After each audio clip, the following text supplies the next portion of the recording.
as global leader, his impact in Latin America, his role in Africa, his relationship with Russia, and his friendship with China. Hello, I'm Anand Naidu, and this is The Heat.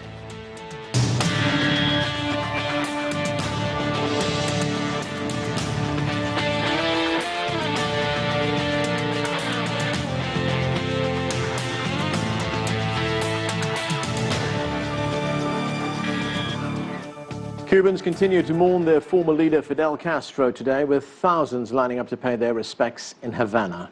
While he made revolutionary changes and transformed his country's direction for half a century, Fidel Castro is also remembered for the major role he played across the world. He supported and inspired leftist movements and leaders in Latin America. He was an early supporter of Nelson Mandela in his fight against apartheid in South Africa. He shared close links with Russia, and he was a friend to China. We will talk about all that in a few moments, but we begin with CCTV's Michael Voss, who joins us from Havana. And Michael, what's the latest there as Cubans continue to honor Fidel Castro? Well, Anand, as you can probably see behind me, Havana's Revolution Square is really packed with people. In 1 hour's time, probably the biggest commemorative event of these 9 days of mourning for Fidel Castro will take place here. Now, apart from a short television address by President Raul Castro announcing his elder brother's death late Friday night, there have been no official government statements. So what we're expecting this evening is a major keynote address from Raul Castro in this square, packed with tens of thousands of Cubans, televised live throughout the country. A lot of international dignitaries are here, at least 20 heads of state, presidents and prime ministers, and obviously the majority of them are from Latin America and the Caribbean, but also a very large African contingent. As you mentioned in your introduction, Cuba played a major role in the wars of independence in Africa and to a degree with bringing about the end of apartheid. So a major presence here. South Africa's President Jacob Zuma is here. So is 92-year-old Robert Mugabe from Zimbabwe.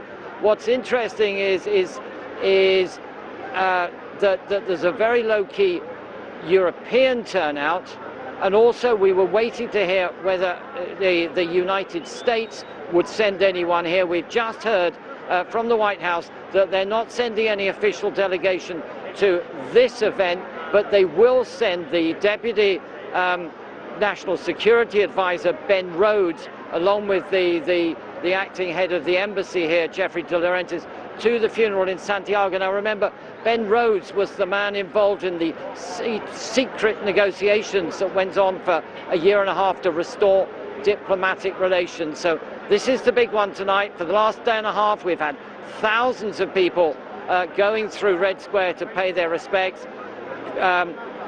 Fidel Castro's ashes will be taken across the country for the next few days for the final funeral in the second city, Santiago, on Sunday. Michael, 9 days of mourning in Cuba. What happens over the next few days? Well, and really what happens over the next few days is they're having what they call this funeral caravan that will take Fidel Castro's ashes from Havana, the 900 kilometers by road to the second city, Santiago. It's the reverse course of his victory march after Batista had fled here, that he took his guerrilla army, all their tanks, their trucks, they went by road for 6 days through Cuba in a sort of victory march to Havana. They're reversing that one. What that will mean is that everyone in Cuba, even in remote rural areas, will get a chance to come down, see this caravan containing his ashes as it goes by, and pay their respects. And then there will be another major rally in Santiago on Saturday night, and then his funeral at the main cemetery in Santiago on Sunday. This is the cemetery where the remains of José Martí, Cuba's great independence hero, is buried. Many of the fighters who fell during the guerrilla battle in the Sierra Maestra Mountains, and there are many of those who fought for Cuba's independence from Spain. It is a very symbolically important cemetery in Cuba. Anand. Thanks, Michael. That's CCTV's Michael Voss reporting from Havana. Let's get to our panel right now, and joining me in the studio is Anton Fedyashin. He is a professor at American University and is a specialist on Russian history. Also joining us from Beijing is Jie Zedong. He is a senior fellow with the China Institute of International Studies. Also with us in the studio is Pero Glejezas. He is a professor of American foreign policy at Johns Hopkins University, and he's published and written widely on Fidel Castro's role in Africa. Pero, let me start with you. Castro is credited with having enormous influence among leaders in Latin America, in fact, among progressive leaders, leftist leaders around the world. But specifically Latin America, what impact did he have? Well, the real impact, actually, of the Cuban Revolution is in Africa. In Latin America, there is the example, there is a generosity, eventually there has been humanitarian assistance, etc., etc. One can say that Fidel Castro was the stepfather of the Alliance for Progress, because the Alliance for Progress was a response to the Cuban Revolution, to prevent a second Cuba, etc., etc. But this is not particularly important, because the Alliance for Progress was a failure. Fidel Castro and the Cuban Revolution inspired many thousands of young people who fought for social justice in Latin America, but unfortunately their struggle failed. The guerrillas were defeated. It remains as a symbol of national independence, of dignity for the Latin American people. But again, the real contribution of the Cuban Revolution is in Africa. Okay, well, I'll get to Africa in a minute, but Pero, let me ask you about the influence he had in Latin America on people like Hugo Chavez, Daniel Ortega in Nicaragua. Well, he had a great influence. The Cubans helped the Sandinistas since the creation of the Sandinista movement in the early 1960s. For the Sandinistas, during the very difficult years of the struggle against Somoza, the only safe place was Havana. The only place where their wounded would be cured and would be safe were Havana. When the Sandinistas came to power, they came to power feeling an immense debt of gratitude towards Cuba and an immense affection. I was in Nicaragua at the time, I witnessed it, etc., etc. Chavez, when he tried a coup in Venezuela in the 1990s, and he was arrested, when he was freed and he was a nobody, he was received in Havana by Fidel Castro. I was there when Fidel and Chavez gave speeches at university, etc. And so he had a lot of influence on Chavez. There is absolutely no question about it. Right. Of course, he was a man who had influence throughout the world, was known throughout the world. Let's go to Beijing. Jie Zedong, what was the relationship like between China and Cuba at the beginning of the Cuban Revolution?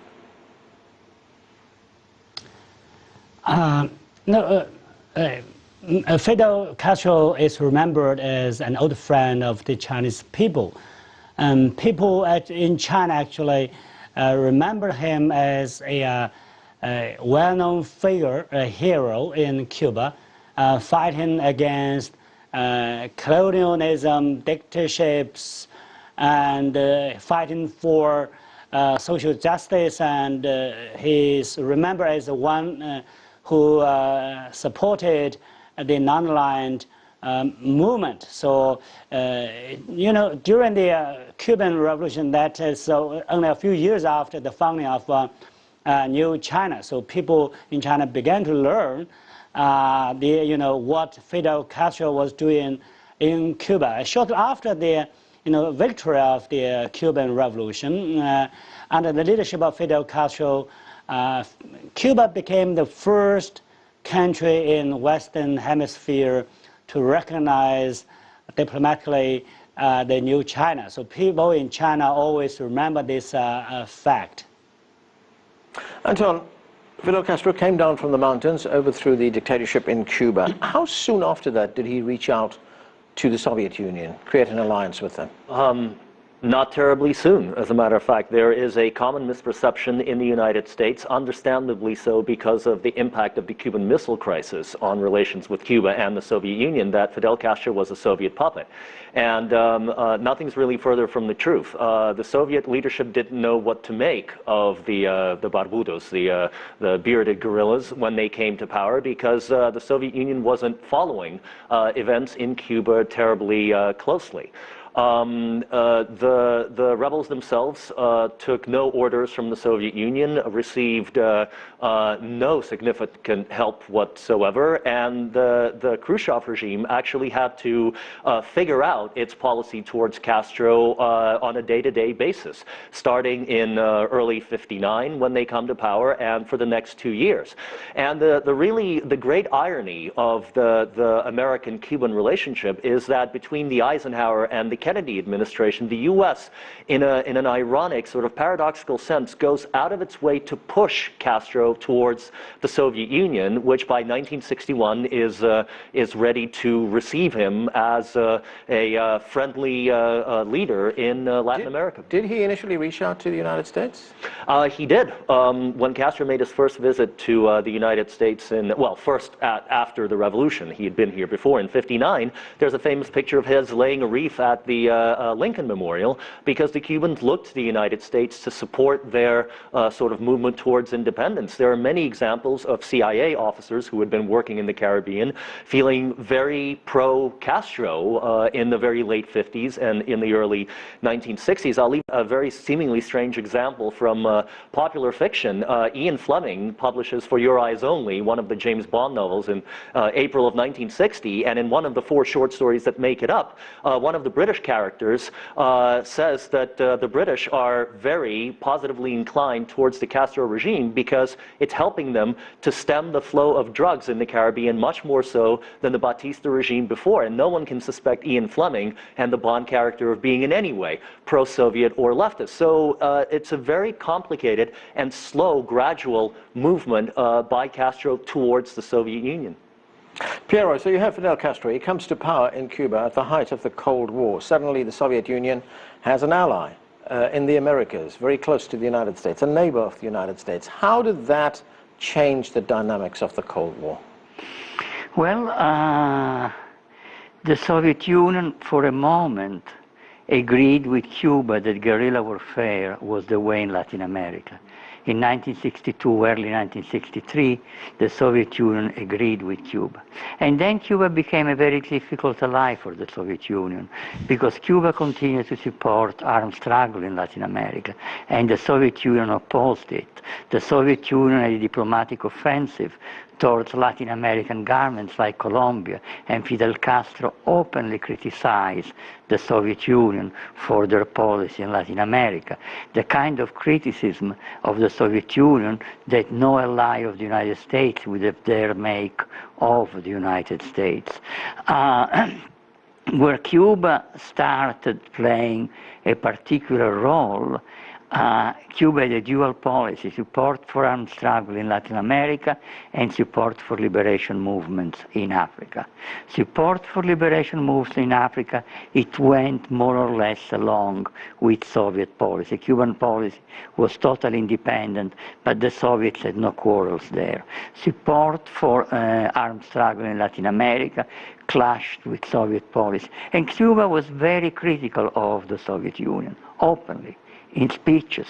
Once, talking with Mengistu in 1979, Raúl Castro said something amusing. He said, well, if they criticized us, we would say it was interference in our own affairs, but we could criticize them on every issue, including Soviet domestic politics, because by the late 60s, Fidel decided that Cuba was building communism much faster and better than the Soviet Union, and criticized Soviet policy. Vietnam, for instance. Vietnam became an important difference between Cuba and the Soviet Union, because Cuba was upset that the Soviet Union was giving such limited support in Vietnam. Right. On Cuban policy in Africa, Fidel Castro's deployment of his troops in southern Africa. What was the relationship between Castro and Nelson Mandela and the ANC? The relationship between Castro and Nelson Mandela was zero, because Nelson Mandela was in jail. Right. And Nelson Mandela wrote something very beautiful about how he felt when he heard that the Cuban troops had arrived in Angola in 1975. It was the first time that a foreign country, non-African, had come to Africa not to take something away, but to help. The relationship was with the ANC, right, with the leaders of the ANC. I mean, what Cuba did, Cuba in the 1960s had some minor covert operations in Africa. Right. Where Cuba started playing a decisive role was in 1975, when Cuba sent troops to stop a South African invasion of Angola, yes, to install in Luanda a government that would be a client of the South African, and was a joint covert operation of South Africa and the United States. Right, okay. We are going to have to take a break right now. We will continue our discussion on Fidel Castro's world impact when we return. Stay with us. You're watching The Heat.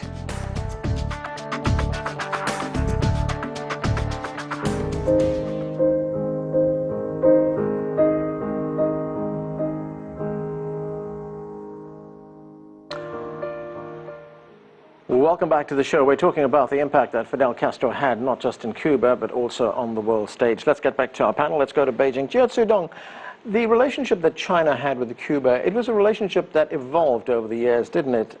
In the beginning, there were tensions between Cuba and China, given that Castro supported the Soviet Union, and there were tensions between China and the Soviet Union. How and why did that relationship change over the years? Yes, indeed. China-Cuba relationship suffered a kind of setback shortly after the establishment of diplomatic relations between China and Cuba, against backdrop of Cold War, because Cuba at that time sided with this former Soviet Union, and also that was the time then China began to normalize relations between with the United States, and so in the 60s and 70s, the relationship between China and Cuba actually did not progress as expected by people in China. But at the end of Cold War, after the end of Cold War and the collapse of former Soviet Union, the relationship between the two countries began to change, and also change dramatically. So that period of relationship in Cold War was very brief compared with the 56 years of history of relations, exchanges between the two countries. Ever since then, the two countries have developed a very friendly relation with very frequent senior-level exchanges, close economic trade relations, and people-to-people exchanges. Anton, what was the nature of the relationship between Castro and the Soviet Union? Of course, Soviet Union, the Stalinist era was over. Khrushchev was in power. How did he relate to Castro and Cuba? Well, as Piero mentioned earlier, and I agree with him completely, the relationship was not the one between master and puppet. It was a lot more complicated, with the tail wagging the dog quite often. But it started off on the right footing, because Castro's revolution, the Cuban Revolution, came at a time when Khrushchev was de-Stalinizing the Soviet Union. And after beginning to figure out who these guerrillas who had come to power in Havana actually were, the Khrushchev regime very quickly used the Cuban Revolution as a way for the Soviet Union to appeal to the third world. The Cubans were portrayed in the Soviet media as genuinely popular revolutions with an enormous amount of local support, who had come to power as a result of fighting, but in a reasonably bloodless way. And in the 1950s, and especially in the 1960s, as Khrushchev was trying to overcome the horrors of the Stalin regime, this image of bearded revolutionaries with an enormous amount of popular support in the early stages in Cuba, the palm trees, the warm weather, which was always, of course, attractive for people who lived in the USSR, was this image that the Soviets really cultivated as part of the de-Stalinization campaign. But in addition to that, the Soviet Union began to involve itself in the decolonizing world, in what used to be called the Third World, in the late 50s and the early 60s. And the Cuban Revolution was its breakthrough into the Third World, but also a way to appeal to African countries and Southeast Asian and South Asian countries. And so the Soviets ran with the Cuban Revolution as an example of how to do things. And in a time when the Soviets were making enormous breakthroughs in the space race, for example, with Sputnik in '57, with Yuri Gagarin in '61. This was part of a package of Soviet messianism that was supposed to appeal to the Third World. And when you just get, I'd like the audience to think, if you were alive in April of 1961, with Yuri Gagarin becoming the first man in space, Soviet astronaut, and then within the same week, the Bay of Pigs invasion failing, if you were in the Third World, whose version of modernization and development would you rather follow, the American one or the Soviet one? And the Soviets milked it for all it was worth. And Cuba was an essential component of that projection in the 1960s. Now, Piero, at the time of the revolution, what was the response in the United States? You have this young, bearded revolutionary sweeping down from the mountain, taking over a country which is so close to the United States, 90 miles off the US coast. Eisenhower and Castro were interested in a modus vivendi. But the modus vivendi Eisenhower wanted was one in which Cuba would remain part of the US sphere of influence, and there would be, if there were expropriations, there would be prompt and effective compensation. I think Fidel Castro in early 1959 was interested in the possibility of a modus vivendi with the United States, and particularly because he could not count on the support of the Soviet Union yet, but he wanted a Cuba that would be independent. Fidel Castro represented the Cuban nationalism that had been frustrated by the US intervention in the war against Spain in 1898, which had transformed Cuba into a protectorate of the United States. And Fidel Castro represented the dreams of José Martí, which was for deep social reforms in Cuba. And this the United States not willing to accept. On the other side, there were two people close to Fidel Castro who from the beginning did not believe in the possibility of a modus vivendi with the United States and who were communists, Raúl Castro and Che Guevara. Jia Zedong, I want to look at another big role that Fidel Castro played, and that was his role in the non-aligned movement. Cuba, of course, became the president of the non-aligned movement in 1979. What did that do for Cuba's influence and indeed Castro's influence around the world? Not much. What did was what Cuba had done in Africa, right. And that is what made Cuba president of the non-aligned. Okay. And where Cuba had to fight against the Chinese, by the way, right. Because relations between Cuba and China were very bad between 1965 and the mid-1980s. All right. Jia Zedong, what is your view on that? What kind of influence did Castro and Cuba have in the non-aligned movement? Cuba is a member of the non-aligned movement, while China is not. And China is just an observer to the non-aligned movement. However, China supports the goals of non-aligned movement.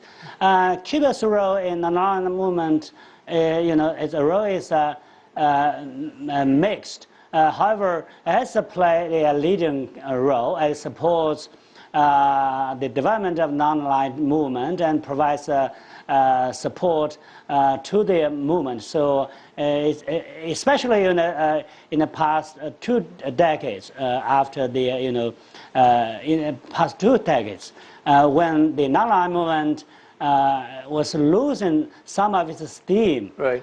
Cuba has become a manner in some sense, a banner for the non-aligned movement. Okay, Anton, I have to ask you this. We've got about a minute left. Sure.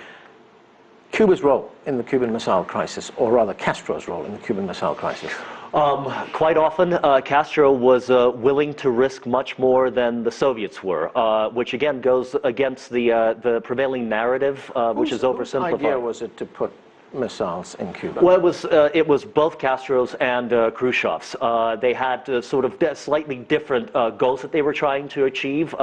After the Bay of Pigs, of course, for the Cubans, it was protection. For the Soviets, this was a way to balance out the nuclear weapons that were placed around their borders, such as in Turkey, for example, with placing nuclear missiles off of the coast, not on the border, but off the coast of the United States. So this was a mutually convenient gamble, which the Soviets lost. And by the way that Khrushchev decided to settle the crisis after the 13 days of its acute stage was very unpopular with Castro, because the Cubans felt like they were left out of the main decision-making in the last moments of the crisis. And this poisoned the relationship to a certain extent, which was difficult as it was already. But wasn't one of the concessions that the United States made in those negotiations a compromise, if you like, the fact that they assured Khrushchev that they would not invade Cuba?